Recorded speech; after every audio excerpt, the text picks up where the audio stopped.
Member for Saanich North and Islands. Thank you, Mr. Speaker. There's an important teaching in Saanich. We are reminded of the teaching through the stories of the creator Geelts. Landing the canoe at Tequin, Geelts gathered some black stones from the beach, casting one of them to the horizon. The sacred mountain known as Tlewinguch rose up. Putting a few more black stones into the basket, Geelts climbed to the top of Tlewinguch and created all the mountains that we see in this beautiful place today.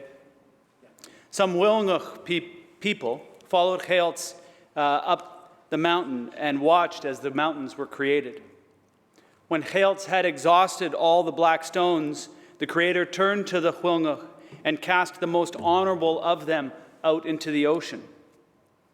With each one, Geelts said, "Quantan stelicha," you look after your relatives. Rooting themselves into the ocean, each one of them became Tachus, or an island, or roughly translated, relatives of the deep. After casting the last of our ancestors into the ocean, Geelts turned to the remaining Willinguch on the mountain and said, "I quant tan stelicha," and you look after your relatives. When you open your mind to the world view of quantan stelicha, all the living things that we see today, all the creatures big and small, are transformed from our Willinguch ancestors into the fishes, the wild game, the trees, and so on.